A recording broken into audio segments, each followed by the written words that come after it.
मेरा नाम है Sumit Sarda. I am a chartered accountant. मैं पिछले 5 सालों से अकाउंटिंग स्टैंडर्ड्स पढ़ा रहा हूँ, फाइनेंशियल रिपोर्टिंग कंप्लीट। और मेरा क्वालिफिकेशन जैसे कि मैंने बताया चार्टर्ड अकाउंटेंसी है, and I have done my bachelor of business administration from symbiosis international university.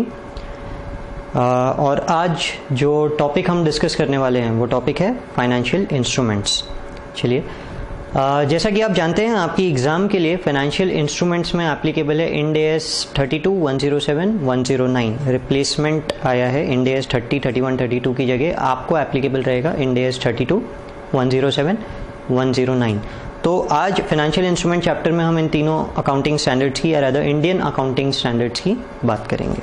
चलिए, सबसे पहले देखते हैं कि हमें पढ़ना क्या है। Ind AS 109, Ind AS 32, Ind AS 107, ये तीनों स्टैंडर्ड्स हम साथ में पढ़ेंगे। ये तीनों स्टैंडर्ड्स हम साथ में पढ़ने वाले हैं। 30, 31, 32 के रिप्लेसमेंट में आए हुए स्टैंडर्ड्स हैं। इंड AS 109 30 के रिप्लेसमेंट में, इंड AS 30 के रिप्लेसमेंट में Ind AS 109। Ind AS 31 AS 31 के रिप्लेसमेंट में इंड AS 32, AS 31 की जगह लाया इंड AS 32, और AS 31 की जगह पे आया इंड AS 107। ये तीनों स्टैंडर्ड्स साथ में पढ़ने पड़ते हैं। हम जब भी ये स्टैंडर्ड्स पढ़ेंगे तो साथ में पढ़ने पड़ते हैं। क्यों साथ में पढ़ने पड़ते हैं? क्योंकि सबसे पहले जब हम इंड AS 109 की बात करते हैं, इंड AS 109, तो वो है recognition and measurement of financial instruments. Ind AS 109 क्या बताता है? Recognition of financial instruments, measurement of financial instruments. Recognition यानी क्या? पहचानना। रिकॉग्निशन मतलब क्या होता है? पहचानना। मैं उस फाइनेंशियल इंस्ट्रूमेंट को पहचानने की कोशिश कर रहा हूँ। यानी क्या है फाइनेंशियल इंस्ट्रूमेंट? क्या है, कौन सी चीज़ है, मैं पहचानूँ। यानी मैं देखूँ तो मैं पहचानूंगा कैसे कि हाँ ये फाइनेंशियल इंस्ट्रूमेंट है। जैसे ये शर्ट, क्या मैं इसको देख के बोल सकता हूँ ये फाइनेंशियल इंस्ट्रूमेंट है? ये चश्मा, क्या इस चश्मे को देख के मैं बोल सकता हूँ ये फाइनेंशियल इंस्ट्रूमेंट है? पहचानना। तो इंड AS 109 हमें बताता है कि हम पहचानेंगे कैसे। एंड मेजरमेंट, उसका मेजरमेंट कितना होगा। जैसे कि अगर कोई इक्विटी शेयर है, इक्विटी शेयर, तो उसका भाव क्या है? 10 रुपये, 100 रुपये, 1000 रुपये, 10,000 रुपये, क्या भाव है? भाव क्या होता है? उसका मेजरमेंट। उसे मैं पहचानूं कैसे कि वो है कितने का। तो ये दो चीज़ों के लिए हमें बताता है इंड AS 109। 32 की जब हम बात करते हैं तो वो बात करता है प्रेजेंटेशन की, कि मैं उसकी अकाउंटिंग कैसे करूं, मेरे फाइनेंशियल स्टेटमेंट में मैं उसको दिखाऊं कैसे, कहाँ दिखाऊं। क्या वो मेरे शेयर कैपिटल में दिखेगा? क्या वो मेरे लाइबिलिटीज में दिखेगा? क्या वो मेरे एसेट्स में दिखेगा? एसेट में दिखेगा तो क्या फिक्स एसेट में दिखेगा, करंट एसेट्स में दिखेगा, इन्वेस्टमेंट्स में दिखेगा, कहाँ दिखेगा? प्रेजेंटेशन कहाँ करूंगा मैं उसका, ये बताने के लिए इंड AS 32 हमारी हेल्प करता है। और इंड AS 107 की अगर हम बात करें तो डिस्क्लोजर्स की बात करता है। डिस्क्लोजर यानी कि इन फाइनेंशियल इंस्ट्रूमेंट्स का मुझे फाइनेंशियल स्टेटमेंट में कोई डिस्क्लोजर देना है क्या, नोट्स टू अकाउंट्स में उनके बारे में कुछ लिखना है क्या, क्या ये बताना है आज इनका बाजार भाव क्या है, मार्केट वैल्यू क्या रहने वाली है, क्या ये बताना है हमने कितने खरीद के रखे हैं। कुछ भी इंफॉर्मेशन इसके अलावा फाइनेंशियल स्टेटमेंट में, अकाउंट्स में, बुक्स ऑफ अकाउंट्स में, बैलेंस शीट में, P&L में, उसमें देने के अलावा कुछ और बताना है क्या, वो बताने के लिए हमें इंड AS 107 हमारी मदद करता है। वो बताता है कि हमें डिस्क्लोज क्या करना है। तो जैसा कि मैंने पहले बताया था, Ind AS 109 recognition and measurement किसका रिप्लेसमेंट है? AS 30। AS 30 भी रिकॉग्निशन एंड मेजरमेंट था। इंड AS 32 प्रेजेंटेशन किसका रिप्लेसमेंट है? AS 31 का रिप्लेसमेंट है। इंड AS 107 डिस्क्लोजर किसका रिप्लेसमेंट है? AS 32, AS 32 का रिप्लेसमेंट है। ये तीनों स्टैंडर्ड साथ में क्यों पढ़ना है? क्योंकि मैं उसी इंस्ट्रूमेंट की, जैसे अगर मैं इक्विटी शेयर की बात कर रहा हूँ तो इक्विटी शेयर मैंने रिकॉग्नाइज किया, मैंने मेजर किया कि उसका कॉस्ट कितना है, कितने में मिलता है। उसे मेजर करने के बाद में मैंने उसका देखा कि उसकी अकाउंटिंग कैसे करना है। अब अकाउंटिंग देखने के लिए फिर मुझे दूसरा स्टैंडर्ड देखना है, फिर उसके बाद उससे रिलेटेड कोई डिस्क्लोजर है क्या, उससे रिलेटेड मुझे फिर दूसरा स्टैंडर्ड देखना है, इंड AS 107। तो ऐसे हर इंस्ट्रूमेंट के लिए तीनों स्टैंडर्ड में जब हर इंस्ट्रूमेंट के बारे में पढ़ना है तो बेटर है कि तीनों स्टैंडर्ड एक साथ पढ़े। नहीं तो क्या हो जाएगा, हम पहले इंड AS 109 में फाइनेंशियल इंस्ट्रूमेंट्स को पहचानना सीखेंगे। हम देखेंगे कि फाइनेंशियल इंस्ट्रूमेंट्स क्या होते हैं। जैसे आप जानते हैं इक्विटी फाइनेंशियल इंस्ट्रूमेंट है, डिवेंचर फाइनेंशियल इंस्ट्रूमेंट है, प्रेफरेंस शेयर्स फाइनेंशियल इंस्ट्रूमेंट है। तो हमने पहचानना सीखा। फिर ये चैप्टर जब खत्म हो जाएगा और हमने इंड AS 32 शुरू किया, फिर हम लोग देखेंगे कि इसको भाई अकाउंटिंग कैसे करेंगे, कहाँ दिखाएंगे, एसेट में दिखाना है, लाइबिलिटी में दिखाना है। फिर पूरा का पूरा वापस देखने के बाद हर इंस्ट्रूमेंट के डिस्क्लोजर्स की बात करेंगे कि किसका डिस्क्लोजर कहाँ होगा। कैसा है, एक ही चीज़ को बार बार पढ़ने की जगह एक ही चीज़ को पहले इंड AS से लेकर आखिरी इंड AS तक पूरा का पूरा एक साथ पढ़ लेना। इसीलिए तीनों स्टैंडर्ड्स को एक साथ पढ़ा जाता है। चलिए, हम डेफिनेशन की बात करेंगे। डेफिनेशन, फाइनेंशियल इंस्ट्रूमेंट क्या होता है, बहुत सिंपल सा डेफिनेशन है। फाइनेंशियल इंस्ट्रूमेंट क्या होता है? It is a contract that gives rights to financial asset to one entity. Financial asset of one entity, एक एंटिटी के लिए वो फाइनेंशियल एसेट बन जाता है। एंड फाइनेंशियल लाइबिलिटी और equity instrument of another entity, दूसरी एंटिटी के लिए क्या बन जाएगा? फाइनेंशियल लाइबिलिटी बन जाएगा या फिर इक्विटी बन जाएगा। यानी एक एंटिटी के लिए एसेट बन रहा है, एक एंटिटी के लिए लाइबिलिटी या इक्विटी बन रहा है। अगर ऐसा कुछ बन रहा है तो हम उस इंस्ट्रूमेंट को क्या बोलेंगे? Financial instrument. तो डेफिनेशन थोड़ा सा क्लियर नहीं है। प्रॉब्लम क्या है? फाइनेंशियल एसेट क्या होता है हम नहीं जानते, फाइनेंशियल लाइबिलिटी क्या होता है हम नहीं जानते, इक्विटी क्या होता है हम नहीं जानते। पर एक बेसिक आइडिया इंग्लिश टर्मिनोलॉजी के बेसिस पे हम बताएं तो हमें थोड़ा सा आइडिया है। हम आगे समझेंगे फाइनेंशियल एसेट क्या होता है, लाइबिलिटी क्या होते हैं। पर फाइनेंशियल इंस्ट्रूमेंट जैसा कि टर्म बताता है फाइनेंस, फाइनेंस का मतलब क्या होता है? फाइनेंस के मतलब की अगर हम बात करें जैसे वित्त, जमा पूंजी, ये सब फाइनेंस होता है। आप लोग प्रोजेक्ट रिपोर्ट बनाने जाते हैं, आप उसे क्या बोलते हैं? Financial projections. आप बैलेंस शीट बनाने जाते हो, आप क्या बोलते हो? Financial statement. हम जब बजट की बात करते हैं तो प्रेजेंट करने वाला कौन होता है? Finance minister. तो फाइनेंस मतलब हर जगह पे कहाँ पे किस चीज़ की बात हो रही है? कहीं ना कहीं पैसे या पैसों से रिलेटेड चीज़ों की बात हो रही है। तो जब ऐसी चीज़ों की बात होती है, मतलब फाइनेंशियल इंस्ट्रूमेंट क्या होता है? फाइनेंशियल इंस्ट्रूमेंट वो होता है जो पैसे या पैसों से रिलेटेड चीज़ों के बारे में बोल रहा हो, तो हम बोलते हैं कि हाँ वो फाइनेंशियल इंस्ट्रूमेंट है। Includes primarily financial instruments like, generally ये क्या इंक्लूड करता है? फाइनेंशियल इंस्ट्रूमेंट अपने इसमें क्या इंक्लूड करता है? रिसीवेबल्स, मुझे किसी से पैसा लेना है, रिसीवेबल्स। पेएबल्स, मुझे किसी को पैसा देना है। लोन्स एंड एडवांसेस, मैंने किसी को पैसा दिया है उधारी पे, मैंने किसी को एडवांस दिया है। किसको देते हैं? अपनी एम्प्लॉय को देते हैं, अपने किसी सप्लायर को देते हैं। तो क्या है? किसी को पैसा दिया है, लोन के तौर पे दिया है, किसी को एडवांस दिया है, एडवांस पेमेंट के तौर पे। डिबेंचर्स एंड बॉन्ड्स, मैंने डिबेंचर्स इशू किए हैं, मैंने बॉन्ड्स इशू किए हैं। तो ये सारे के सारे हम क्या बोलेंगे? फाइनेंशियल इंस्ट्रूमेंट्स है। और इसके अलावा डेरिवेटिव्स जैसे फॉरवर्ड्स, फ्यूचर्स, स्वैप्स, हम इसके बारे में आगे बात करने वाले हैं। इन सारे इंस्ट्रूमेंट्स को हम क्या बोलते हैं? Financial instruments. देखिए, जैसे कि अगर मिस्टर ए बैंक के पास जाता है, बैंक के पास जाके बैंक को बोलता है मुझे पैसों की ज़रूरत है, मुझे उधारी की ज़रूरत है, मुझे उधारी चाहिए 1 लाख रुपए, और बैंक उसे 1 लाख रुपए दे देती है। तो ए ने क्या किया है? ए ने बोरो किया है, ए ने बैंक से बोरो किया है। क्या बोरो किया है? 1 लाख रुपए। अब बैंक के पॉइंट ऑफ व्यू से सवाल ये उठता है कि क्या ये फाइनेंशियल इंस्ट्रूमेंट है? क्या ये फाइनेंशियल इंस्ट्रूमेंट है क्या? तो बैंक ने जो पैसा दिया है, उधारी दिया है, वो बैंक के लिए क्या है? Loans and advances. बैंक के लिए क्या है? Loans and advances. जब बैंक ने ये उधारी दिया तो बैंक के पास एक अधिकार आ गया, एक राइट आ गया कि बैंक मिस्टर ए से वापस मांग सकती है क्या? 1 लाख रुपए, 1 लाख रुपए कैश, 1 लाख रुपए। उसे 1 लाख रुपए ही देना पड़ेगा, 1 लाख रुपए के अलावा वो कोई और चीज नहीं दे सकता। ऐसा नहीं है कि 1 लाख रुपए की कोई चीज लाके दे दे। ऐसा नहीं होगा कि भाई उधारी लिए 1 लाख रुपए तो भाई 1 लाख रुपए की सब्जियां ले लो, 1 लाख रुपए के फूल ले लो, ऐसा नहीं हो सकता। उसे 1 लाख रुपए ही लौटाना है। तो बैंक के लिए क्या है ये? क्या ये फाइनेंशियल इंस्ट्रूमेंट होगा? हाँ, क्योंकि बैंक के पास अधिकार है क्या लेने का? 1 लाख रुपए लेने का। तो हम क्या बोलेंगे? हाँ ये फाइनेंशियल इंस्ट्रूमेंट है बैंक के लिए। क्या मिस्टर ए के लिए फाइनेंशियल इंस्ट्रूमेंट है? तो mister A is obliged, mister A is obliged to pay 1 lakh rupees. Mister A को बैंक को जाके 1 लाख रुपए लौटाना है। अगर मिस्टर ए को बैंक को 1 लाख रुपए लौटाना है और कुछ नहीं देना है तो there is an obligation, he is obliged, he has to pay. तो क्या ये फाइनेंशियल इंस्ट्रूमेंट है? हाँ, क्योंकि कैश जाने वाला है, कैश जाने वाला है। वहीं मैं सवाल को अगर थोड़ा सा बदल दूं कि मिस्टर ए ने जेसीबी मशीन बोरो की, जेसीबी मशीन मेरे पास आए, मेरे पास एक जेसीबी मशीन पड़ी थी, कुछ काम नहीं था मेरे पास। मिस्टर ए ने बोला उनको कुछ समय के लिए जेसीबी मशीन चाहिए, मैंने उनको मशीन दे दिया। अब मिस्टर ए को मुझे लौटाना क्या है?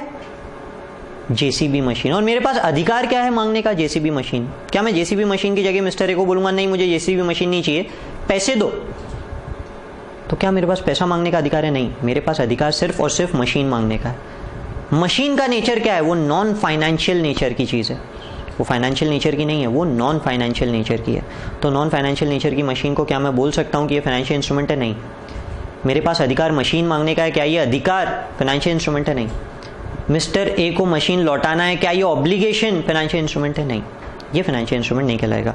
आई होप एकदम बेसिक कंसेप्ट क्लियर है। फाइनेंशियल इंस्ट्रूमेंट्स की अगर मैं बात करूं तो क्या होता है, या तो फाइनेंशियल एसेट क्रिएट करता है, अधिकार, फाइनेंशियल नेचर का अधिकार एक एंटिटी के लिए, या फिर financial liability obligation financial nature की जो दूसरों के लिए क्रिएट हो रहा है, या इक्विटी। तो हमें अब ये समझना पड़ेगा कि ये एसेट्स, इक्विटी, लाइबिलिटीज क्या होते हैं। सबसे पहले हम फाइनेंशियल एसेट्स की बात करते हैं। फाइनेंशियल एसेट्स क्या होते हैं? कैश। कैश एक प्रकार का फाइनेंशियल एसेट है। हम जब से कैश की बात कर रहे हैं तो ये सबसे बेसिक, सबसे प्राइमरी फाइनेंशियल एसेट होता है जो लोगों के पास होता है। जैसे कि कैश इन हैंड, मेरे हाथ में जो कैश मेरे पास पड़ी है, करेंसी जो मेरे पास पड़ी है। कैश एट बैंक, जो बैंक में मेरे पास पड़ी है, बैंक में डिपॉजिट किया हुआ है, सेविंग्स नेचर का है, करंट नेचर का है। Cash equivalent in the form of short term securities. Cash equivalent, cash जैसा, इक्विवेलेंट की अगर मैं बात करूं यानी कि जैसा, कैश के जैसा, ये इंस्ट्रूमेंट कैश के जैसा है। Short term security, short term security. अब कैश जैसी चीज, कैश जैसी चीज ये क्या होती है? हम AS3 के डेफिनेशन पे जाएंगे पहले बस समझने के लिए कि कैश इक्विवेलेंट क्या होता है। कैश इक्विवेलेंट यानी मैं अकाउंटिंग स्टैंडर्ड 3 की बात कर रहा हूं, अकाउंटिंग स्टैंडर्ड 3 की। तो कैश इक्विवेलेंट यानी क्या होता है? Short term highly liquid investment. Short term के लिए, छोटे से टर्म के लिए हाईली लिक्विड है, लिक्विडिटी बहुत ज्यादा है उसकी। Readily convertible into cash, 3 part में स्प्लिट हो रहा है। एक मैं क्या बता रहा हूं, शॉर्ट टर्म है। दूसरा हाईली लिक्विड है, बहुत ही लिक्विड नेचर का है। तीसरा रेडिली कन्वर्टेबल इनटू कैश है, कैश में इजीली कन्वर्ट हो जाएगा। अब देखिए एक एग्जांपल के तौर पे समझने की कोशिश करते हैं इसको। जैसे कि मैं गया, मैंने जाके मेरे ब्रोकर को फोन किया, ब्रोकर को फोन करके मैंने बोला एयरटेल का आज एक शेयर खरीद लो, एयरटेल का एक शेयर आज खरीद लो। तो क्या ऐसा होगा कि आज मैंने उसे बोला है तो ये शेयर मुझे कल, परसों, नरसों, 10 दिन बाद, 15 दिन बाद मिलेगा? नहीं। शेयर एक ऐसी चीज होती है कि आप भी जानते हो कि लिस्टेड कंपनी का शेयर, लिस्टेड कंपनी की शेयर की बात करेंगे, एक ऐसी चीज होती है कि आज अगर मैंने जैसे ही बोला खरीद लो, वो इमीडिएटली बाय हो जाएगा, इमीडिएटली बाय हो जाएगा। अब मैंने खरीदा क्यों? ट्रेडिंग करने के लिए। सपोज कीजिए मैंने खरीदा क्यों? ट्रेडिंग करने के लिए। मेरा कहीं भी इंटेंशन ये नहीं है कि मैं इस शेयर को होल्ड करके रखूंगा, मैं अपने पास इसको संभाल के रखूंगा, मुझे कई सालों तक रखना है, मुझे कंपनी के बिजनेस में इंटरेस्ट है, ऐसा कुछ नहीं। मैंने शेयर को क्यों खरीदा है? ट्रेडिंग के लिए। आज एक शेयर मैंने एयरटेल का खरीद लिया और जैसे ही इसका भाव बढ़ेगा मैं बेच दूंगा, जैसे ही इसका भाव बढ़ेगा मैं बेच दूंगा। तो शेयर का नेचर क्या है? Short term highly liquid. मैंने ट्रेडिंग के लिए लिया है, शॉर्ट टर्म हाईली लिक्विड। मैंने आज खरीदने के लिए डाला, आज ही खरीदने के लिए आ गया। बेचने लगाऊंगा तो अगर आज मैं मेरे ब्रोकर को फोन करके बोलता हूं भाई बेच दे, बिक जाएगा इमीडिएटली। अगर इमीडिएटली बिक जाएगा यानी क्या है? हाईली लिक्विड है। लिस्टेड कंपनीज के शेयर्स, ऑनलाइन ट्रेडिंग जब आप करते हो तो क्या होता है? इमीडिएट फास्ट ट्रांजैक्शन होता है। बाय किया, बाय हो गया, सेल दबाया, सेल हो गया। तो मैं क्या बोलूंगा? इसे हाईली लिक्विड नेचर का है। Immediately readily convertible into cash, immediately cash में कन्वर्ट हो जाएगा। और शॉर्ट टर्म के लिए होता है, एकदम शॉर्ट टर्म के लिए होता है।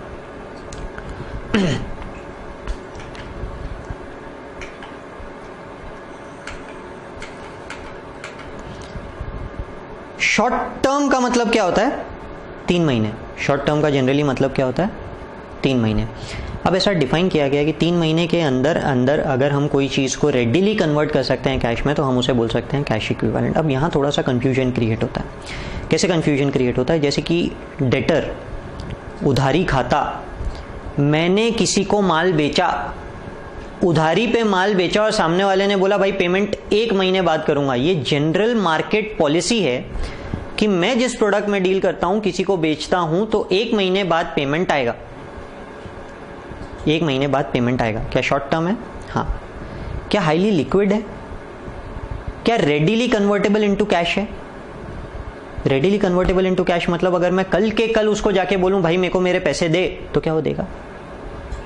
नहीं, वो नहीं देगा। ये मार्केट पॉलिसी है। वो कल आपको बोलेगा भाई पहली बात हुई थी, पेमेंट 1 महीने बाद दूंगा तो ही माल बेचना, नहीं तो माल नहीं बेचना। तुमने माल बेचा, तुमने बोला 1 महीने बाद पेमेंट दोगे, तो मैं अब 1 महीने बाद ही पेमेंट दूंगा, तुम आज मुझसे पेमेंट नहीं मांग सकते। So it is not readily convertible into cash. हर वो चीज़ जो रेडिली कन्वर्टेबल इनटू कैश नहीं होती वो कैश इक्विवेलेंट नहीं होती। तो क्या डेटर्स को मैं कैश इक्विवेलेंट बोल सकता हूँ? नहीं, डेटर्स कैश इक्विवेलेंट नहीं है। शेयर्स जो ट्रेडिंग के लिए लिए हैं, हाँ, क्योंकि मैं इमीडिएटली सेल कर सकता हूँ, रेडिली कन्वर्टेबल इनटू कैश। अब जब हम 3 महीने की बात करते हैं तो 3 महीने डिफाइन कैसे होते हैं? Assess from the date of investment, जिस दिन आपने इन्वेस्ट किया उस दिन से 3 महीने के अंदर अंदर इंटेंशन होना चाहिए कि उसे शॉर्ट टर्म ट्रेड आउट करेंगे, ना कि रिपोर्टिंग डेट से, ना कि रिपोर्टिंग डेट से। देखिए, मतलब समझने की कोशिश करते हैं। रिपोर्टिंग डेट का क्या मतलब है कि मैंने 1 दिसंबर 2015 को 6 महीने का बॉन्ड खरीदा, 6 मंथ बॉन्ड। 1 दिसंबर 2015 को मैंने एक बॉन्ड खरीदा जो 6 महीने बाद मैच्योर होने वाला है, 6 महीने के बाद में मैच्योर होने वाला है। अब मैच्योर कौन सी डेट को होगा? अगर मैं 6 महीने काउंट करूं 1 दिसंबर से, तो जनवरी, फरवरी, मार्च, यानी दिसंबर पूरा महीना, जनवरी पूरा महीना, फरवरी पूरा महीना, मार्च, अप्रैल, मई, यानी कब होने वाला है? 31 मई 2016। 31 मई 2016 को फाइनली ये बॉन्ड मैच्योर होने वाला है। बीच में आ गया मेरा रिपोर्टिंग डेट 31 मार्च 2016। रिपोर्टिंग डेट 31 मार्च 2016। अगर मैं 31 मार्च 2016 को देखूं तो ये बॉन्ड कितने पीरियड में, कितने समय के बाद मैच्योर होने वाला है? 2 महीने। कितने समय के बाद मैच्योर होने वाला है? 2 महीने। अब सवाल उठता है कि जब 2 महीने में मैच्योर होने वाला है तो क्या ये कैश इक्विवेलेंट है क्या? 2 महीने में मैच्योर होने वाला है तो शॉर्ट टर्म जनरली 3 मंथ्स, क्या ये कैश इक्विवेलेंट है क्या? नहीं। अब वो पॉइंट पढ़िए, 3 months assess from the date of investment. आपने इन्वेस्टमेंट कब किया? आपने इन्वेस्टमेंट किया है 1 दिसंबर को। 1 दिसंबर को क्या 3 महीने में वो कन्वर्ट हो रहा है? क्या 3 महीने के अंदर अंदर वो कन्वर्ट हो रहा है? यानी कि क्या दिसंबर महीना, जनवरी महीना, फरवरी महीना, क्या फरवरी महीने के अंदर अंदर वो मैच्योर हो रहा है? नहीं। तो क्या मैं उसे बोल सकता हूं कि वो कैश इक्विवेलेंट है? नहीं, वो कैश इक्विवेलेंट नहीं है, भले ही रिपोर्टिंग डेट से 2 महीने में मैच्योर होने वाला होगा। ठीक है, आई होप ये पॉइंट क्लियर है। कैश इक्विवेलेंट क्या होता है? शॉर्ट टर्म नेचर का होता है, हाईली लिक्विड होता है, रेडिली कन्वर्टेबल इनटू कैश होता है, यानी on demand readily convertible into cash होता है। 3 महीने को शॉर्ट टर्म का पीरियड बोला जाता है और 3 महीना इन्वेस्टमेंट डेट से देखा जाता है, इन्वेस्टमेंट डेट से, ना कि रिपोर्टिंग डेट से। इन्वेस्टमेंट डेट से देखना है, ना कि रिपोर्टिंग डेट से। चलिए आगे बढ़ते हैं। Gold is a cash equivalent but not a financial asset, since gold is a commodity. Gold, सोना, अगर हम सोने की बात करें तो आप कहीं भी लेके चले जाइए, किसी को भी दे दीजिए और बोलिए उसके बदले में पैसा चाहिए, बंदा आपको पैसा दे देगा। Readily convertible into cash, highly liquid asset. तो क्या वो कैश इक्विवेलेंट है? हाँ, वो कैश इक्विवेलेंट है। पर क्या मैं उसे फाइनेंशियल एसेट बोल सकता हूं, यानी इंड एएस के अंदर डिफाइन कर सकता हूं? नहीं, वो इंड एएस के अंदर डिफाइन नहीं होगा। वो इंड एएस के अंदर क्यों डिफाइन नहीं होगा? क्योंकि वो एक कमोडिटी है। Commodities, financial assets, financial instruments इस चैप्टर में कवर्ड नहीं है। हम financial assets, financial instruments, financial liabilities में कमोडिटीज की बात नहीं करने वाले। तो आई होप इट इज क्लियर कि वो कैश इक्विवेलेंट है पर वो यहाँ पे कवर्ड नहीं है। आगे बढ़ते हैं। Equity instrument of another entity, कोई और एंटिटी है, मैं जो अकाउंटिंग कर रहा हूं वो नहीं, कोई और, मेरे अलावा कोई और एंटिटी है, उस एंटिटी का इक्विटी इंस्ट्रूमेंट है जो मैंने खरीदा है। मेरे लिए वो क्या है? Financial asset. मेरे लिए वो क्या कहलाएगा? Financial asset. Contractual right of receiving cash, contractual, वो वर्ड ही बता रहा है क्या है, कॉन्ट्रैक्चुअल नेचर का है। बाय कॉन्ट्रैक्ट मेरे पास राइट है, अधिकार है कि मैं क्या कर सकता हूं? कैश रिसीव कर सकता हूं, मांग सकता हूं कैश किसी से। अब ये कॉन्ट्रैक्चुअल राइट कैसे आया? मैंने आपको गुड्स बेचे, वो गुड्स के बदले में मुझे कैश लेने का अधिकार है, डेटर्स। मैंने आपको पैसे दिए, उसके बदले में आपसे एक प्रोमिसरी नोट लिया कि आप मुझे ये पैसे दोगे, मेरे पास आपसे ये पैसे मांगने का अधिकार है, बिल रिसीवेबल। मैंने आपको पैसे दिए, वो पैसे मुझे वापस आपसे लेने का अधिकार है। मैंने आपको एडवांस दिया, वो एडवांस मुझे आपसे वापस लेने का अधिकार है, लोन्स एंड एडवांसेस। वैसे ही मैंने किसी कंपनी के बॉन्ड किसी कंपनी के बॉन्ड में इन्वेस्ट करके रखा है, किसी कंपनी के डिबेंचर्स में इन्वेस्ट करके रखा है, investments in bonds and debentures, contractual right है मेरे पास कि मुझे कैश मिलेगा। अभी जो बॉन्ड्स एंड डिबेंचर्स की बात होती है तो इसमें दो प्रकार के राइट है मेरे पास, दो प्रकार के राइट। एक तो राइट है कि मैंने जो पैसा दिया है वो मांगने का अधिकार है मेरे पास, फिक्स डेट को मांगने का अधिकार है मेरे पास, मैच्योरिटी डेट पे मांगने का अधिकार है मेरे पास। 5 ईयर वाला डिबेंचर था तो जिस दिन 5वां साल खत्म होगा उस दिन मेरे पास वो पैसा मांगने का अधिकार है। और साथ ही साथ इंटरेस्ट मांगने का अधिकार है, ब्याज मांगने का अधिकार है। 10% वाला डिबेंचर है, हर साल मैं 10% ब्याज मांग सकता हूं, कंपनी को जाके बोल सकता हूं मुझे ब्याज दो, इंटरेस्ट दो। तो क्या है, कॉन्ट्रैक्चुअल राइट है। मैंने जिस दिन डिबेंचर खरीदा उस दिन मुझे वो कॉन्ट्रैक्चुअल अधिकार मिला है कि मैं कंपनी से वो इंटरेस्ट मांग सकता हूं और मैच्योरिटी पे प्रिंसिपल मांग सकता हूं। तो क्या है, बाय कॉन्ट्रैक्ट मेरे पास ये अधिकार है। इन्वेस्टमेंट इन प्रेफरेंस शेयर्स, किसी कंपनी के प्रेफरेंस शेयर्स खरीदे हैं, वापस दो अधिकार है।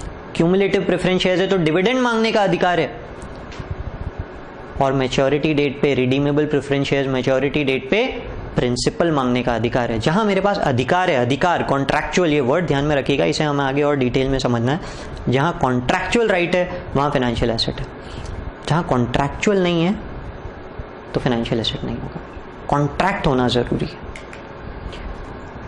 Contractual right of receiving financial asset other than cash. अभी किस चीज की बात हो रही है, कॉन्ट्रैक्चुअल राइट है, क्या मांगने का राइट है, फाइनेंशियल एसेट, कैश मांगने का राइट नहीं है। फाइनेंशियल एसेट, फाइनेंशियल एसेट क्या होता है, बहुत सारे होते हैं, हम इतनी देर से पढ़ रहे हैं, हम फाइनेंशियल एसेट्स ही पढ़ रहे हैं। क्या होता है, कैश सबसे पहले पढ़ा, फिर कैश इक्विवेलेंट पढ़ा, फिर इक्विटी इंस्ट्रूमेंट पढ़ा। तो कॉन्ट्रैक्चुअल राइट है, अधिकार है क्या मांगने का, फाइनेंशियल एसेट, पर कैश नहीं। जो सबसे पहला वाला पॉइंट पढ़ा था वो नहीं। दूसरा पॉइंट क्या पढ़ा था, इक्विटी। क्या इक्विटी मांग सकता हूं, हाँ, इक्विटी मांगने का अधिकार है, किसी कंपनी के पास जाके एक इक्विटी शेयर्स मांगने का अधिकार है, ऐसा कॉन्ट्रैक्चुअल राइट है मेरे पास। जैसे कि repurchase agreement, repurchase agreement, repurchase agreement क्या है, मैंने मेरे शेयर्स आपको बेचे, मेरे मतलब मेरी कंपनी के शेयर्स, मैंने मेरी कंपनी के शेयर्स आपको बेचे। क्या किसी और कंपनी के शेयर्स हो सकते हैं, हाँ, मैंने किसी और कंपनी के शेयर्स चलो आपको बेचे। बेचने के बाद उसी दिन उसी समय आपके साथ दूसरा कॉन्ट्रैक्ट किया जिसमें क्लियरली लिखा कि 1 महीने बाद यही शेयर जो आज मैंने आपको बेचे हैं, आज मैंने आपको शेयर बेचे और आज ही आपके साथ एक और कॉन्ट्रैक्ट कर लिया कि ये जो शेयर मैं आपको बेच रहा हूं ये लेट्स से 1 महीने बाद मैं आपसे वापस खरीद लूंगा। आज मैं आपको शेयर बेच रहा हूं, किसी तो भी कंपनी के शेयर बेच रहा हूं, कोई तो भी XYZ लिमिटेड कंपनी है जिसके शेयर बेच रहा हूं, और बेचने के बाद मैं आज ही आपके साथ एग्रीमेंट कर ले रहा हूं कि आप ये शेयर मुझे वापस बेच दोगे, यानी मैं आपसे शेयर वापस खरीद लूंगा। कब, लेट्स से आज से 1 महीने बाद। तो मेरे पास ये शेयर आपसे वापस मांगने का अधिकार है, मेरे पास ये शेयर वापस मांगने का आपसे अधिकार है। कैश नहीं मांग रहा, मैं शेयर मांग रहा हूं आपसे, शेयर मांगने का वापस अधिकार है। एग्रीमेंट क्या है, रीपर्चेस एग्रीमेंट, पहले तो बेचा फिर खरीद रहा हूं, रीपर्चेस एग्रीमेंट, और इमीडिएटली एंटर कर लिया। तो क्या है, फाइनेंशियल एसेट। क्या एसेट है, अधिकार मेरा ही शेयर आपसे वापस मांगने का। Securitisation contract, securitisation contract. अब देखिए, मैं आपके पास आया, मैंने आपको बोला मुझे उधारी चाहिए, तो आपने मेरे को क्या बोला, भाई सिक्योरिटी रखनी पड़ेगी, सिक्योरिटी। तो सिक्योरिटी में मैंने बोला ठीक है, मेरे पास फलाना कंपनी के शेयर्स है, लेट्स से एयरटेल के शेयर्स है, एयरटेल के शेयर्स मैंने आपको बोला कि आप रख लीजिए। तो ये क्या हो गया, सिक्योरिटी, और आपने जो मेरे को पैसा दिया वो क्या हो गया, सिक्योरिटाइजेशन। तो जिस दिन ये लोन का डेट मैच्योर होगा, लेट्स से 1 साल बाद मैं आपको पैसे लौटाने का एग्रीमेंट कर रहा हूं कि आज से 1 साल बाद मैं आपको पैसे लौटा दूंगा, तो 1 साल बाद जब मैं आपसे पैसे वापस मांग रहा हूं, मैं जब आपको पैसे वापस लौटा रहा हूं, जब मैं 1 महीने बाद आपको वापस पैसे लौटा रहा हूं, तो मैं अपना यही शेयर जो मैंने आपके पास सिक्योरिटी के तौर पे रखा था वापस मांगने का अधिकार रखता हूं। सिक्योरिटाइजेशन कॉन्ट्रैक्ट, मेरे पास अधिकार है, मैं अपना शेयर वापस मांग सकता हूं क्योंकि मैंने आपके पास सिर्फ सिक्योरिटी के लिए रखा है, बेचा नहीं है आपको, सिक्योरिटी के लिए रखा है। तो मैं क्या बोल रहा हूं, आइदर केस रीपर्चेस एग्रीमेंट या सिक्योरिटाइजेशन कॉन्ट्रैक्ट, आइदर केस क्या है, मेरे पास कॉन्ट्रैक्चुअल राइट है, बाय कॉन्ट्रैक्ट अधिकार है कि मैं आपसे फाइनेंशियल एसेट मांग सकता हूं, कैश नहीं, फाइनेंशियल एसेट मांग सकता हूं।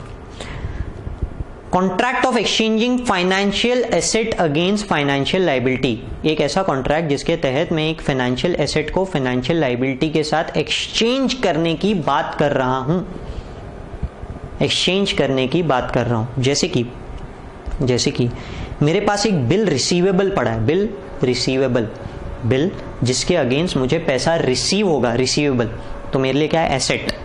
और क्या नेचर का एसेट है, पहले हमने पढ़ा फाइनेंशियल एसेट, फाइनेंशियल एसेट है, बिल रिसीवेबल, फाइनेंशियल एसेट। मैं डिस्काउंट करने की बात कर रहा हूं, डिस्काउंट, बिल रिसीवेबल की डिस्काउंटिंग आईपीसीसी लॉ में हमने पढ़ा था। बिल जिसे मैं डिस्काउंट करने की बात कर रहा हूं, किसी और बंदे को देने की बात कर रहा हूं जिसके अगेंस्ट मैं मेरी कोई उधारी खत्म करना चाहता हूं। मतलब क्या, मेरे बुक में एक क्रेडिटर दिख रहा है जिसको पेमेंट ड्यू है, मुझे उसे कुछ पैसा देना है, कुछ पेमेंट करना है, एक क्रेडिटर है, पेमेंट ड्यू पड़ा है, मैंने उसको उठा के मेरा एक बिल रिसीवेबल दे दिया कि मुझे किसी और बंदे से पैसा लेना है, तुम ये ले लो, तुम उससे पैसे ले लेना। तो हुआ क्या, मेरे बुक में एक एसेट था फाइनेंशियल रिसीवेबल, बिल रिसीवेबल, मैंने उठा के क्रेडिटर को दे दिया, एक क्रेडिटर था उसको जाके दे दिया। तो हुआ क्या, एक्सचेंज हो गया, फाइनेंशियल एसेट फाइनेंशियल लाइबिलिटी के साथ एक्सचेंज हो गया। तो ये जो एक्सचेंज है, इसका कॉन्ट्रैक्ट मेरे लिए फाइनेंशियल एसेट होता है। इसके क्वेश्चंस हम आगे देखेंगे, फाइनेंशियल एसेट कैसे रिकॉग्नाइज होता है इसमें, ये हम आगे देखने वाले हैं, इसको आगे अच्छे से समझेंगे। होल्ड पे रखिए, बस इतना ध्यान में रखिए, exchange of financial asset with financial liability क्या होता है, मैंने मेरा ही एक फाइनेंशियल एसेट एक फाइनेंशियल लायबिलिटी के साथ एक्सचेंज कर दिया। Contract that shall be settled in equity shares of another but is not a derivative contract, derivative नहीं है, इक्विटी शेयर्स में सेटल होगा, किसके इक्विटी शेयर में, किसी और के इक्विटी शेयर में सेटल होगा, बट डेरिवेटिव नेचर का नहीं है। मतलब क्या कि डिबेंचर्स इशू किए, किसने इशू किए, मैंने इशू किया, किसके अगेंस्ट, इक्विटी शेयर्स, किसके इक्विटी शेयर, किसी और के। कोई एक कंपनी है ए लिमिटेड, उस कंपनी के इक्विटी शेयर्स के बदले में मैंने मेरे कंपनी के सुमित लिमिटेड के शेयर्स इशू कर दिए, शेयर इशू करके उसको दे, सॉरी डिबेंचर्स इशू कर दिए, डिबेंचर इशू करके सामने वाले को दे दिया, इशूइंग डिबेंचर्स, सुमित लिमिटेड के डिबेंचर इशू करके ए लिमिटेड को दे दिया और ए लिमिटेड के क्या ले लिए, इक्विटी शेयर्स। तो क्या है, कॉन्ट्रैक्ट सेटल किस में हो रहा है, इक्विटी शेयर्स में, किसके, किसी और के, ए लिमिटेड के, पर डेरिवेटिव नेचर का नहीं है। तो डेरिवेटिव क्या होता है वो तो हम फाइनेंशियल इंस्ट्रूमेंट्स के एंड में देखेंगे, इसे डेरिवेटिव वर्ड को हम आगे समझने ही वाले हैं। पर क्या हो रहा है, fix number of debentures fix number of shares के अगेंस्ट में एक्सचेंज हो रहे हैं, fix number of debentures fix number of shares के बदले में एक्सचेंज हो रहे हैं। तो मैं क्या बोलूंगा, फाइनेंशियल एसेट है, एसेट में क्या है, कॉन्ट्रैक्चुअल राइट है, क्या मांगने का, इक्विटी शेयर मांगने का, वो क्या है मेरे लिए, फाइनेंशियल एसेट है।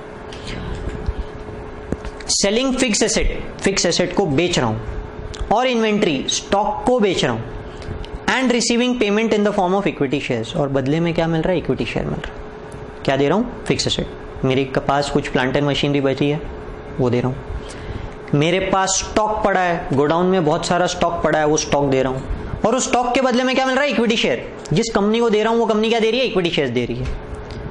Exchange of non monetary asset, non monetary asset against equity instrument, मेरे पास राइट आ गया कि मैं इक्विटी शेयर मांग सकता हूं, तो जो अधिकार मेरे पास आया वो क्या हो गया, फाइनेंशियल लायबिलिटी, अधिकार कि मैं सामने वाले का इक्विटी शेयर मांग सकता हूं, क्या हो जाएगा, financial liability. Derivatives financial asset होते हैं, contract settled in cash, contract to be settled in cash, पर कैश का अमाउंट फिक्स नहीं है, कैश का अमाउंट आज फिक्स नहीं है। हम फॉरवर्ड्स की बात करते हैं, फ्यूचर्स की बात करते हैं, ऑप्शंस की बात करते हैं, हमें आगे समझना है फॉरवर्ड्स क्या होते हैं, फ्यूचर्स क्या होते हैं, ऑप्शंस क्या होते हैं।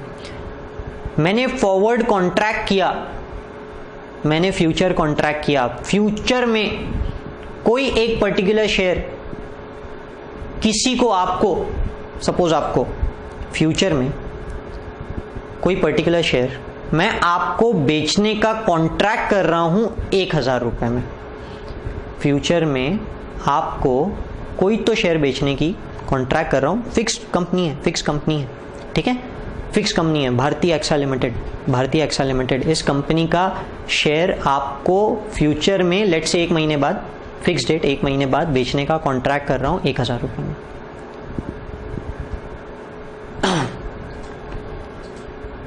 उस दिन इसका भाव हो जाता है 1100 रुपये। अगर उस दिन इस शेयर का भाव हो जाता है 1100 रुपये, तो मैंने आपको बेचने का वादा किस में करके रखा है? 1000 रुपये में। मैं आपको 1000 रुपये में बेचूंगा और बाजार में कितने में मिल रहा है? 1100 रुपये में। तो फायदा हो गया आपको? आपको फायदा हो गया? देखिए, आपको फायदा हो गया, मेरे को फायदा नहीं हुआ। मुझे बेचना पड़ रहा है, कितने में बेचना पड़ रहा है? 1000 रुपये में। अगर मैं 1000 रुपये में नहीं बेचता तो बाजार में बेच देता। बाजार में कितने में बिकता? 1100 रुपये। बाजार में बेचूंगा, कितने में बिकेगा? 1100 रुपये। आपको बेच रहा हूँ, कितने में बिक रहा है? 1000 रुपये। मेरे को नुकसान हो रहा है और आपको फायदा हो रहा है। आपको बाजार में 1100 रुपये में मिलने वाली चीज, बाजार में 1100 रुपये में मिलने वाली चीज कितने में मिल रही है? बाजार में 1100 रुपये में मिलने वाली चीज कितने में मिल रही है? 1000 रुपये में मिल रही है। तो आपको 100 रुपये का फायदा हो गया। तो अगर आपको फायदा हो गया कितने का? 100 रुपये का। 100 रुपये का फायदा हो गया, तो इस 100 रुपये का फायदा आपके लिए क्या है? एसेट। कोई भी चीज जो बेनिफिट देता है वो क्या है? एसेट। तो डेरिवेटिव जो कैश सेटल हो रहा है, कैश सेटल, तो क्या होगा? वो फाइनेंशियल एसेट हो जाएगा। या फिर delivery of financial asset, settled by delivery of financial assets, तो वो क्या हो जाएगा? डिलीवरी ऑफ फाइनेंशियल एसेट, तो क्या हो जाएगा? फाइनेंशियल एसेट हो जाएगा। यानी फाइनेंशियल एसेट्स हर प्रकार के डेरिवेटिव जिनके बदले में या तो कैश मिलने वाली है या फिर फाइनेंशियल एसेट मिलने वाला है, other than cash financial asset मिलने वाला है, तो मैं उसे क्या बोलूंगा? फाइनेंशियल एसेट है। ठीक है। तो इसके अलावा to be settled in own, खुद के इक्विटी शेयर्स में, variable number of own equity shares, खुद के इक्विटी शेयर में सेटल होने वाला है। कितने number? Variable number, fix number नहीं है। कॉन्ट्रैक्ट जो सेटल होगा किसमें? खुद के इक्विटी शेयर में। कंपनी मुझे ही मेरे इक्विटी शेयर देंगी, थोड़ा सा कंफ्यूजिंग है। किसी और के पास मेरे शेयर कैसे हैं? खरीदा होगा उसने, बाजार से किसी ने सुमित लिमिटेड के शेयर्स परचेस कर लिए। अब मैंने सामने वाले को बोला कि भाई तू मुझे मेरे शेयर वापस कर दे, तू मुझे मेरे शेयर वापस कर दे। सो ही सेड कि आपको मेरा ये काम करना पड़ेगा, आपको ये सर्विस प्रोवाइड करनी पड़ेगी, या आपको कैश देना पड़ेगा, या जो भी है। एक कॉन्ट्रैक्ट है, उस कॉन्ट्रैक्ट के तहत सामने वाला बोल रहा है that I have to perform an activity, जिस एक्टिविटी के बदले में वो मुझे मेरी कंपनी के शेयर वापस देगा। तो ये जो मेरी कंपनी के शेयर मुझे वापस मिल रहे हैं, मेरी कंपनी के शेयर जो मुझे वापस मिल रहे हैं, ये क्या कहलाएंगे? Financial asset. पर ये शेयर्स वेरिएबल नंबर होना चाहिए, फिक्स नंबर ऑफ शेयर्स नहीं होना चाहिए, वेरिएबल नंबर ऑफ शेयर्स। अब वेरिएबल नंबर ऑफ शेयर्स क्या होते हैं?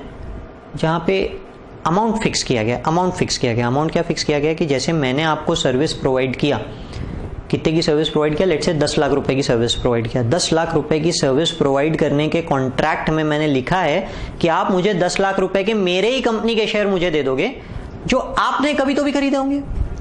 मेरी कंपनी के शेयर जो आपने कभी तो भी खरीदे, उसके बदले में आप मुझसे क्या मांग रहे हो? सर्विस। और ये जो सर्विस मैं आपको प्रोवाइड कर रहा हूं, ये जो सर्विस मैं आपको प्रोवाइड करने की बात कर रहा हूं, इसके बदले में कॉन्ट्रैक्ट क्या है? कि आप मुझे मेरी ही कंपनी के शेयर वापस दे दोगे। कितने के? लेट्स से 10 लाख रुपए के। तो जिस दिन मैं सर्विस पूरी कंप्लीट कर लूंगा, जरूरी थोड़ी है कि उस दिन भी मार्केट प्राइस वही होगा जिस दिन कॉन्ट्रैक्ट किया। जिस दिन मैंने कॉन्ट्रैक्ट किया और जिस दिन सर्विस प्रोवाइड कर रहा हूं, उस दिन सेम प्राइस नहीं रहेगा। फॉर एग्जाम्पल, 1 अप्रैल 2016 को हमने एक सर्विस कॉन्ट्रैक्ट किया, सर्विस कॉन्ट्रैक्ट टू बाय नहीं, गेट बैक ओन शेयर्स। 1 अप्रैल 2016 को एक सर्विस कॉन्ट्रैक्ट किया to get back own shares. ये ओन शेयर्स हमें मिलने वाले कब हैं? ये ओन शेयर्स हमें मिलने वाले कब हैं? ऑन 31 मार्च 2017। कितने के मिलने वाले हैं? Let's say worth 10 lakh. तो कितने के मिलने वाले हैं? सर्विस कॉन्ट्रैक्ट है to get back own shares, खुद के शेयर्स वापस मिलने का कॉन्ट्रैक्ट है। कब? 31 मार्च 2017। 31 मार्च 2017 कितने के? 10 लाख रुपीस के। मार्केट प्राइस इस डेट को, मार्केट प्राइस इस डेट को लेट्स से 100 रुपए। क्या जरूरी है कि इस डेट को भी वो मार्केट प्राइस वही रहने वाला है? क्या जरूरी है कि ये डेट को भी मार्केट प्राइस वही रहने वाला है? नहीं, जरूरी नहीं है कि इस डेट को भी मार्केट प्राइस वही रहेगा। इसका मतलब ये जो कॉन्ट्रैक्ट सेटल होगा वो 10 लाख रुपए पे सेटल होगा। कब? 31 मार्च को जो भी मार्केट प्राइस रहेगा उसके ऊपर। फॉर एग्जाम्पल सपोज 31 मार्च 2017 को मार्केट प्राइस हो जाता है 200 रुपये। कंपनी का जो मार्केट प्राइस है वो कितना हो गया? 200 रुपये। तो हमें कितने शेयर्स मिलने वाले हैं? तो हमें शेयर्स मिलेंगे 10 lakh rupees divided by market price क्या है? 200। मार्केट प्राइस कितना है? 200। तो हमें कितने शेयर्स मिलेंगे? 5000 शेयर्स मिलेंगे। कंपनी के 5000 शेयर्स मिलेंगे। अगर 100 रुपए के प्राइस पे जाता तो 10,000 शेयर्स मिलते हैं। शेयर्स क्या हो गए? वेरिएबल। शेयर्स फिक्स नहीं है। जिस दिन कॉन्ट्रैक्ट किया उस दिन कितने मिलने वाले थे? 10,000 शेयर। आज कितने मिले? 5000 शेयर्स। तो शेयर्स फिक्स नहीं है, शेयर्स वेरिएबल है। जिस दिन सर्विस रेंडर हो जाएगी उस दिन कितना पैसा मिलने वाला है उसके ऊपर, यानी कि क्या? To be settled in own variable number of equity shares. इस बारे में हम आगे बात करने वाले हैं, इसे अभी इतना ध्यान नहीं देंगे, आगे ये टॉपिक बहुत डिटेल में आने वाला है। तो फिलहाल आगे बढ़ते हैं। शॉर्ट में देखते हैं फाइनेंशियल एसेट्स क्या क्या होते हैं। फाइनेंशियल एसेट्स होते हैं कैश को फाइनेंशियल एसेट बोलते हैं। इक्विटी ऑफ अनदर एंटिटी, किसी और एंटिटी की इक्विटी को भी फाइनेंशियल एसेट बोलते हैं। Contractual right of receiving cash, contract है जिसके तहत अधिकार है कैश मांगने का। Contractual right of receiving financial asset, अधिकार है फाइनेंशियल एसेट मांगने का। Exchanging financial asset with financial liability, financial asset को लाइबिलिटी के अगेंस्ट में एक्सचेंज करने की बात कर रहा हूं। Contract to be settled in equity of another, कॉन्ट्रैक्ट जो किसी और की इक्विटी में सेटल करने की बात हो रही है। डेरिवेटिव इंस्ट्रूमेंट्स और contract settled in own equity, खुद की इक्विटी में सेटल होने वाले कॉन्ट्रैक्ट्स। कैश में क्या क्या आएगा? Cash in hand, cash in bank, cash equivalent. क्या क्या आएगा? Cash in hand, cash in bank, cash equivalent. Equity shares of another entity. Contractual right of receiving cash, contractual right cash receive करने का, जैसे कि debtors, bill receivable, loans and advances, investment in bonds, investment in preference shares. Contractual right of receiving financial asset, क्या है? अधिकार है किस चीज का? फाइनेंशियल एसेट मांगने का, जैसे कि repurchase agreement, securitisation agreement. Exchanging financial asset with financial liability, मैं एसेट को लायबिलिटी के अगेंस्ट एक्सचेंज कर रहा हूं। Contract to be settled in equity of another, किसी और की इक्विटी में सेटल करने वाला कॉन्ट्रैक्ट, जैसे कि फिक्स एसेट के अगेंस्ट, डिवेंचर इशू किए उसके अगेंस्ट। और डेरिवेटिव्स जो कि कैश सेटल हो रहे हैं या फिर सेटल फाइनेंशियल एसेट में हो रहा है, कैश सेटल या फाइनेंशियल एसेट में सेटल हो रहा है। और क्या? Contract to be settled in own equity, खुद की इक्विटी में सेटल होने वाले शेयर पर वेरिएबल, ध्यान में रखिए वेरिएबल, फिक्स नहीं, वेरिएबल। आगे बढ़ते हैं, दूसरा स्टार्ट करते हैं फाइनेंशियल लायबिलिटी। फाइनेंशियल लायबिलिटी, अब फाइनेंशियल लायबिलिटी क्या होता है? Contractual obligation to deliver cash और कैश इक्विवेलेंट। एसेट में क्या था हमारे पास? Contractual right to receive cash, उल्टा हो गया, contractual obligation to deliver cash. I am obliged to deliver cash और cash equivalent to another entity, खुद को नहीं किसी और को obliged, I am obliged to repay someone cash और कैश इक्विवेलेंट। मैंने किसी के गुड्स खरीदे, I have to pay him cash, क्या बोलूंगा? क्रेडिटर्स। मैंने किसी से पैसे लिए, प्रॉमिस किया टू पे, प्रॉमिसरी नोट साइन किया, क्या बोलूंगा? Bill payable. किसी से उधारी लिया, लोन रेज्ड। जो वहां पढ़ रहे हैं उसी का उल्टा हो रहा है, जो वहां पढ़ रहे हैं उसी का उल्टा हो रहा है। Issue of bond and debenture, मैंने मेरे बॉन्ड इशू किए, मेरे डिवेंचर इशू किए। वहां क्या बात हो रही थी? खरीदने की, बॉन्ड खरीदा, डिवेंचर खरीदा। यहाँ क्या हो रहा है? बॉन्ड बेचा, डिवेंचर बेचा। इशू ऑफ प्रेफरेंस शेयर्स, खुद के प्रेफरेंस शेयर्स इशू किए, not classified under Ind AS 32। आगे पढ़ेंगे प्रेफरेंस शेयर्स जो इंड AS 32 के अंदर क्लासिफाई होते हैं, जाने दीजिए।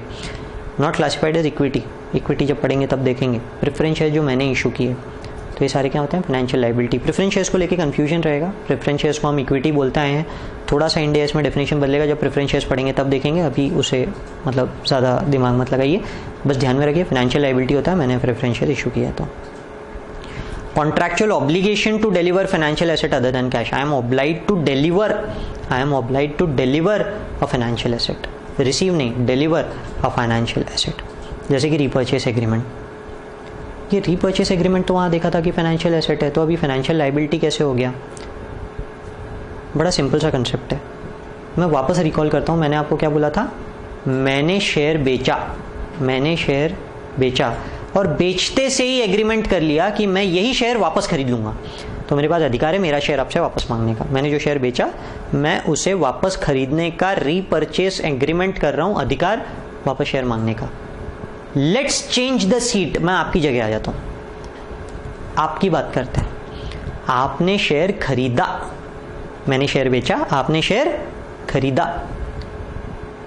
खरीदते से ही कॉन्ट्रैक्ट किया कि आप ये शेयर वापस मुझी को बेच दोगे कुछ समय के बाद। ये शेयर खरीदते से ही उसी दिन कॉन्ट्रैक्ट कर लिया, कुछ समय बाद वापस बेच दोगे, किसे? मुझे बेच दोगे। तो आप ऑब्लाइज्ड हो मुझे बेचने के लिए, मेरे पास अधिकार है मांगने का, फाइनेंशियल एसेट। आप ऑब्लाइज्ड हो मुझे वो एसेट देने के लिए, आपके लिए क्या हो गया? Financial liability. मेरे लिए क्या है? Financial asset.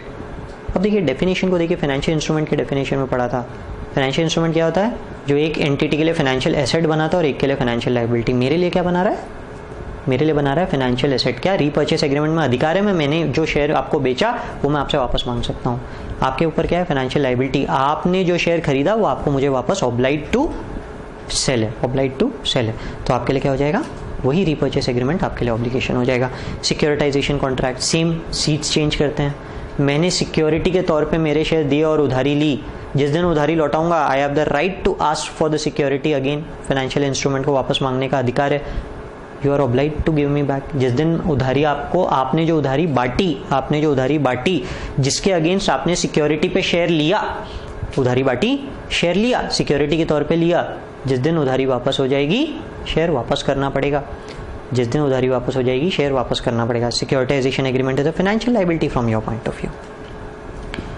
Advance received for issuing bonds और डिबेंचर्स। बॉन्ड्स और डिबेंचर्स के बदले में क्या मिला? पैसा मिला है।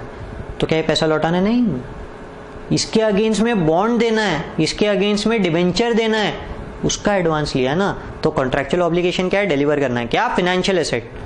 फाइनेंशियल एसेट, कैश नहीं, कैश नहीं देना है। Contractual obligation of exchanging financial asset against financial liability, वैसी ही कहानी है। वहां पे मैंने क्या बोला था? मैंने मेरा बिल रिसीवेबल उठा के क्रेडिटर को दे दिया, तो exchanging financial asset against financial liability. मैंने क्रेडिटर को बिल रिसीवेबल के अगेंस्ट एडजस्ट कर दिया। क्रेडिटर कौन था? Financial liability. बिल रिसीवेबल क्या था? Financial asset. एक्सचेंज हो रहे हैं, तो एक तरफ अगर एसेट है तो एक तरफ लायबिलिटी। तो का डिफाइन कैसे हो? ये कंफ्यूजन क्रिएट करेगा। डिफाइन कैसे हो ये आगे कवर होने वाला है, टेंशन मत लीजिए। इमीडिएटली ये कंसेप्ट के बाद में हम लोग exchange of financial asset against financial liability पढ़ने वाले हैं। Contract that shall be settled in equity shares against delivery of financial asset other than cash. Delivery क्या हो रही है? फाइनेंशियल एसेट की। उसके किसके अगेंस्ट एडजस्ट हो रहा है? इक्विटी शेयर के अगेंस्ट में एडजस्ट हो रहा है। जैसा वहां पढ़ा था, वहां पे भी पढ़ा था, एक दूसरे के इक्विटी शेयर के अगेंस्ट में फाइनेंशियल लायबिलिटी एक्सचेंज हो रही है। वैसे ही यहाँ पे इशूइंग इक्विटी शेयर, क्या कर रहा हूं मैं? इशू कर रहा हूं इक्विटी शेयर्स, सेटल कर रहा हूं कंसिडरेशन किसके लिए? Debenture issued by another entity. किसी और एंटिटी ने डिबेंचर इशू किया, उसके अगेंस्ट में मैं क्या कर रहा हूं? मेरे इक्विटी शेयर उनको दे रहा हूं। फाइनेंशियल एसेट्स में क्या पढ़ा था? मैं किसी कंपनी के इक्विटी शेयर्स के अगेंस्ट मेरे डिबेंचर्स दे रहा हूं। किसी कंपनी के इक्विटी शेयर के अगेंस्ट मेरे डिबेंचर्स दे रहा हूं, तो वो कंपनी के जो इक्विटी शेयर्स थे वो फाइनेंशियल एसेट हो रहे थे। यहाँ पे क्या हो रहा है? मैं मेरे इक्विटी शेयर इशू कर रहा हूँ, वो कंपनी की सीट पे आ जाओ, दे रहा हूँ। उसके बदले में क्या ले रहा हूँ? मेरे उन सामने वाली कंपनी के डिबेंचर्स ले रहा हूँ, सामने वाली कंपनी के डिबेंचर्स ले रहा हूँ। तो उल्टा हो गया, उस कंपनी के लिए फाइनेंशियल लायबिलिटी, उस कंपनी के लिए फाइनेंशियल लायबिलिटी, यानी यहाँ पे जो इशू कर रही है इक्विटी शेयर उनके लिए क्या हो जाएगा? Financial liability. Obligation under derivative contract to be settled by delivery of cash. Derivative contract है, किसमें सेटल हो रहा है? कैश सेटल हो रहा है। ये तो वहां भी पढ़ा था, वहां तो फाइनेंशियल एसेट की बात हुई थी, ठीक है। आपको फायदा हो रहा था, देखिए ध्यान कीजिए, फॉरवर्ड कॉन्ट्रैक्ट था। फॉरवर्ड कॉन्ट्रैक्ट 1000 रुपए में बेचने का मार्केट प्राइस क्या हो गया? 1100। तो कॉन्ट्रैक्ट क्या था? 1000 रुपए में 1100 रुपए की चीज बिक रही है, 100 रुपए का फायदा। किसको? आपको। आपके लिए क्या? Financial asset. और मेरे लिए, जिसको नुकसान हो रहा है उसके लिए लायबिलिटी। तो जो कैश सेटलमेंट लायबिलिटी बनता है, यानी कैश सेटलमेंट में ऑब्लिगेशन आ रहा है टू पे, इज अ फाइनेंशियल लायबिलिटी। और जहां कैश सेटलमेंट में राइट आ रहा है टू रिसीव, तो क्या हो जाएगा? फाइनेंशियल एसेट हो जाएगा। I hope it is clear. Obligation under derivative contract to be settled by delivery of financial assets other than cash. Obligation जो सेटल हो रहा है, किस में सेटल हो रहा है? Obligation under derivative contract to be settled by delivery of financial asset, financial asset में सेटल हो रहा है अदर देन कैश। डेरिवेटिव जिसके अंदर फाइनेंशियल एसेट जा रहा है, आ रहा होता तो फाइनेंशियल एसेट, जा रहा है तो financial liability. Instrument to be settled in entity's own equity,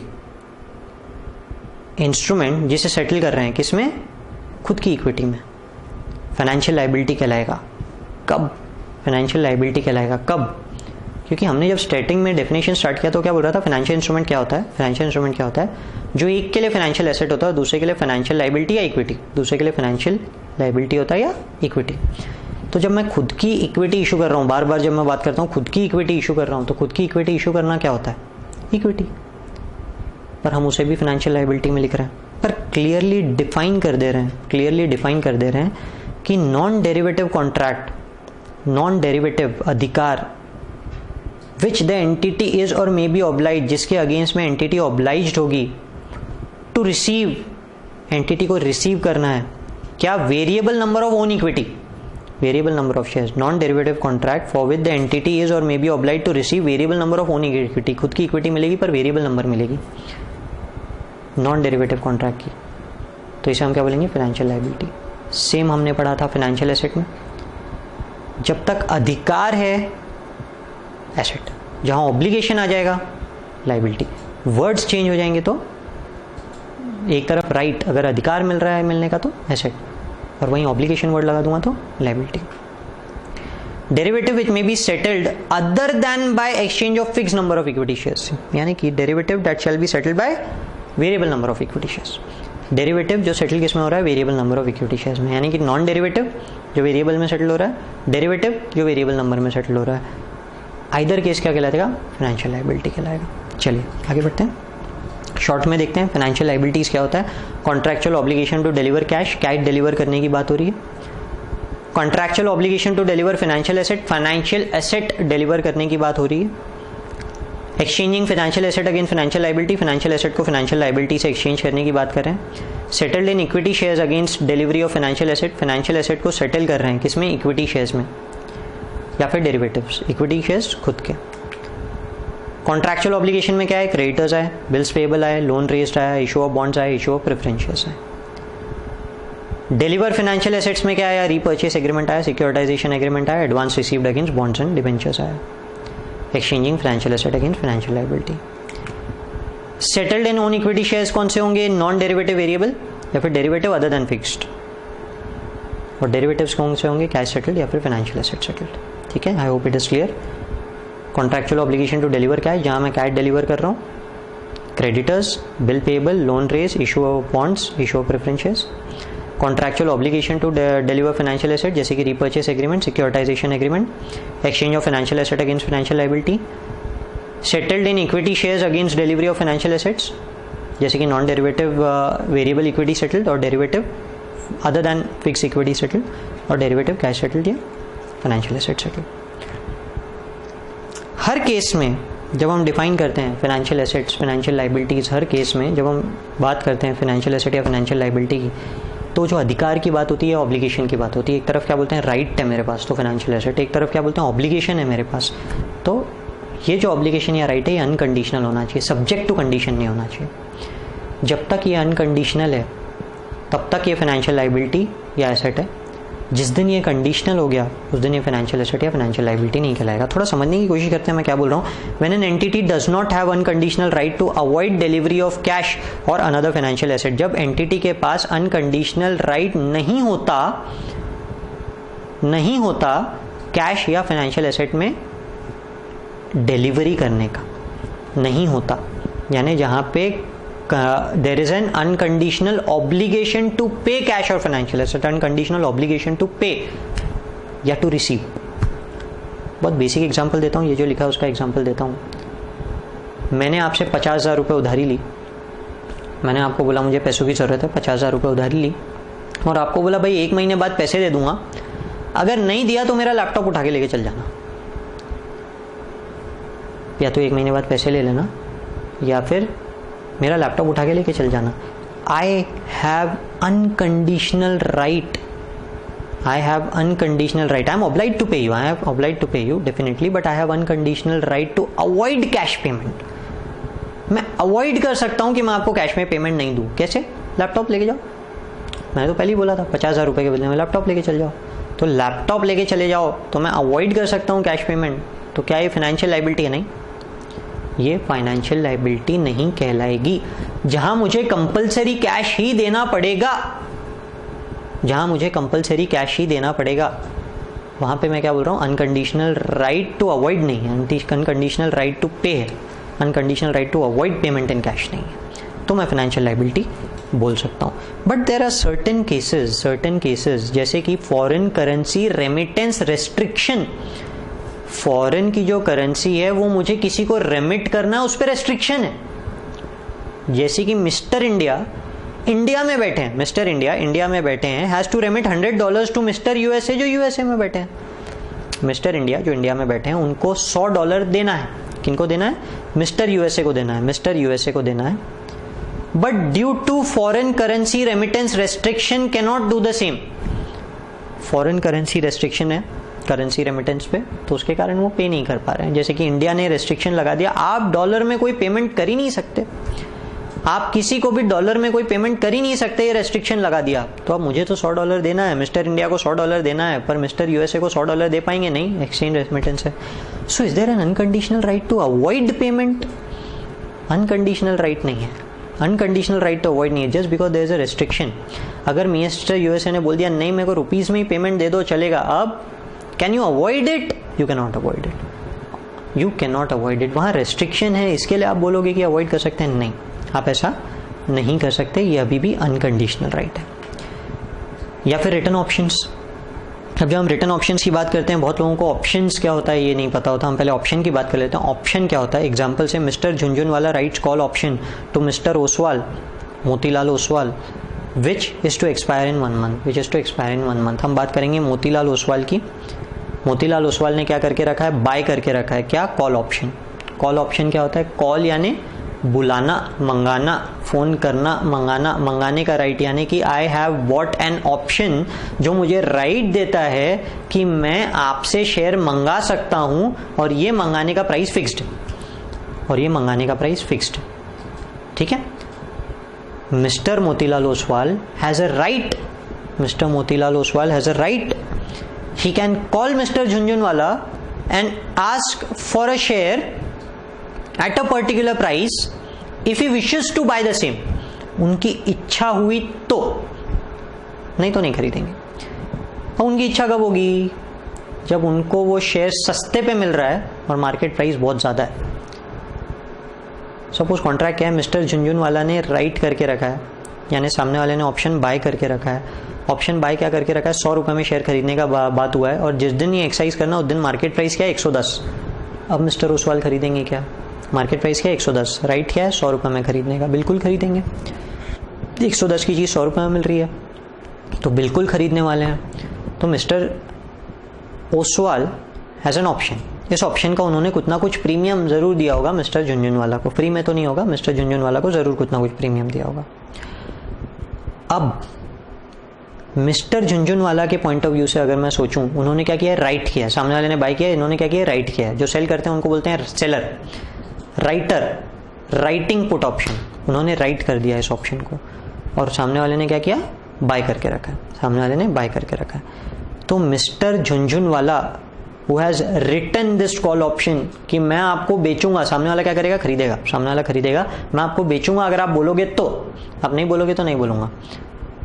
तो क्या mister Jhunjhunwala has an unconditional right to avoid? नहीं, mister Oswal has unconditional right to avoid. उन्हें खरीदना है खरीदेंगे, नहीं खरीदना है नहीं खरीदेंगे, he has bought an option, उसका प्रीमियम भी वो दे चुके हैं। But mister Jhunjhunwala has the unconditional right to avoid? नहीं, मिस्टर ओसवाल ने बोला तो बेचना ही पड़ेगा, नहीं बोला तो नहीं बेचना। पर मिस्टर ओसवाल ने बोला तो बेचना ही पड़ेगा, he doesn't have unconditional right to avoid. तो ऐसे केस में मैं क्या बोलूंगा? क्या ये फाइनेंशियल लायबिलिटी है मिस्टर झुनझुनवाला के लिए? हाँ, ये मिस्टर झुनझुनवाला के लिए फाइनेंशियल लायबिलिटी कहलाएगी। I hope it is clear.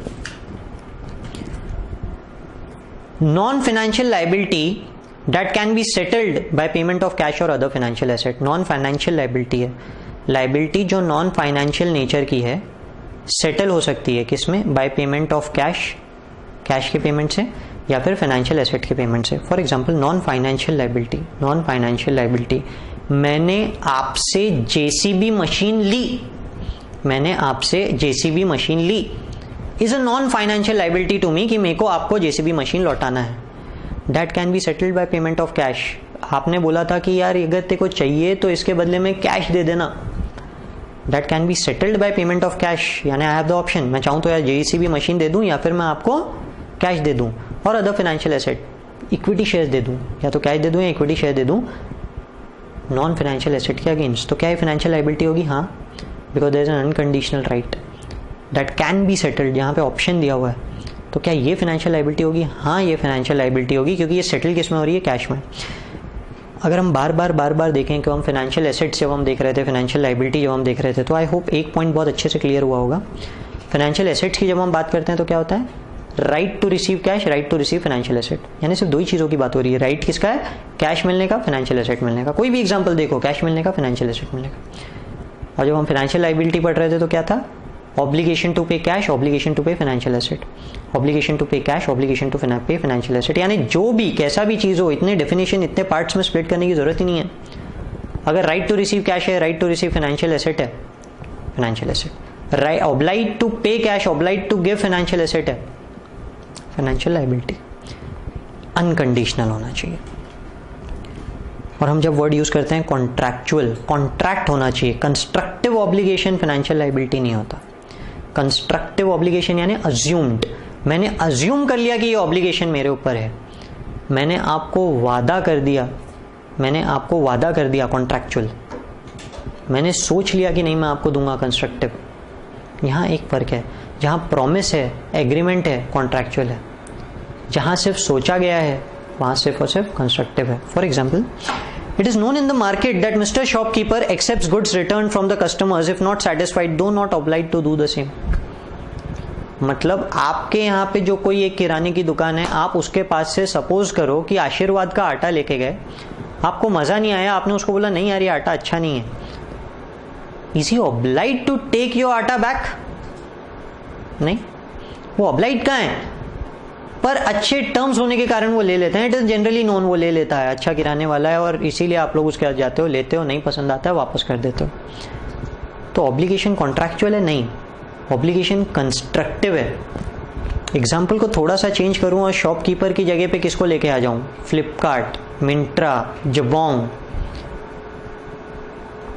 आपने गुड्स मंगाया, आपको मजा नहीं आया, लौटाया, कॉन्ट्रैक्चुअल, उसने पहली कॉन्ट्रैक्ट में बोला कि आप दे सकते हो, कॉन्ट्रैक्चुअल ऑब्लिगेशन। और यहाँ पे कंस्ट्रक्टिव ऑब्लिगेशन, सामने वाले ने generally it is a policy, हाँ यार नहीं पसंद आया उसको तो अपन ले लेंगे, कहीं लिखा नहीं है, उसने लिखित में नहीं दिया, उसने बोला भी नहीं था कि मैं आपको दूंगा, बट जनरल पॉलिसी है, ले लेता है, अच्छा इंसान है। तो कंस्ट्रक्टिव को मैं फाइनेंशियल लायबिलिटी बोल सकता हूँ? नहीं, कॉन्ट्रैक्चुअल को मैं बोल सकता हूँ। पर कॉन्ट्रैक्चुअल किसका? कॉन्ट्रैक्चुअल टू पे इन कैश, टू पे in financial asset. Contractual to receive in cash, to receive in financial asset. Receive in non-financial asset नहीं, pay in non-financial asset नहीं। So I hope contractual word आपके लिए clear है। A contractual right और contractual obligation to receive, मिलना, deliver, देना, exchange, financial instrument is itself a financial instrument। Contract जिसके तहत मुझे मिलेगा पैसा या मुझे डिलीवर करना है या एक्सचेंज करना है, financial instrument is a financial instrument. For example, suppose कीजिए कि विजय माल्या ने लोन लेने के लिए बैंक को एप्लीकेशन दी कि भाई मुझे पैसे चाहिए, मुझे उधारी चाहिए, और बैंक ने बोला भाई हमको तुम पे भरोसा नहीं है कि तुम पैसा लौटाओगे। विजय माल्या ने बैंक को एप्लीकेशन दिया, बैंक को बोला कि मुझे पैसे चाहिए, उन्होंने बोला मेरे को भरोसा नहीं है, तुम गारंटर लेके आओ, तुम एक गारंटर लेके आओ। और विजय माल्या ने मुझे बोला कि आप गारंटी दो और मैंने बैंक को गारंटी दिया, तो पेपर पे लिखित guarantee is a contractual guarantee to pay, subject to default बराबर है, subject to default. Vijay Mallya ने डिफॉल्ट किया तो तब तक मेरे ऊपर लायबिलिटी नहीं है, पर कॉन्ट्रैक्चुअल है या नहीं है? आज कॉन्ट्रैक्ट मैंने साइन कर लिया या नहीं किया? बैंक गारंटी क्या बोलते थे आप? इससे पहले अकाउंटिंग स्टैंडर्ड जब पढ़ते थे तो AS 29 में बोलते थे बैंक गारंटी तो कॉन्टिंजेंट लायबिलिटी। पर जब मैं फाइनेंशियल इंस्ट्रूमेंट्स में बात करूंगा तो there is a contract to pay, contract to pay, subject to की बात कहाँ है? कंडीशन जो होगी वो जाने दो, कॉन्ट्रैक्ट तो है ना, टू पे तो है ना। तो क्या सुमित सारडा के लिए ये फाइनेंशियल लायबिलिटी है? हाँ, सुमित सारडा के लिए ये फाइनेंशियल लाइबिलिटी है। पर जिस दिन मैंने ये गारंटी दी उसी दिन एक कॉन्ट्रैक्ट हो गया। विजय माल्या इज ऑब्लाइड टू पे सुमित सारडा। सो विजय माल्या इज ऑब्लाइड टू पे Sumit Sarda in case of default. अगर डिफॉल्ट किया तो डिफॉल्ट तक के तो मुझे भी पे नहीं करना है, सुमित सारडा ने भी बैंक को पे नहीं करना है। और जिस दिन सुमित सारडा ने पे कर दिया उस दिन कॉन्ट्रैक्चुअल राइट आ गया कि वो विजय माल्या से पैसे वापस मांग सकती है। मतलब सुमित सारडा के लिए कॉन्ट्रैक्ट क्या हुआ? Financial asset. There is a contractual right to receive. Vijay Mallya से रिसीव, विजय माल्या से रिसीव। तो ये जो रिसीव है, इस रिसीव को मैं क्या बोलूंगा? Financial asset. Sumit Sarda has to pay bank, Sumit Sarda has to pay bank, इसे मैं क्या बोलूंगा? फाइनेंशियल लायबिलिटी बोलूंगा। I hope the point is clear.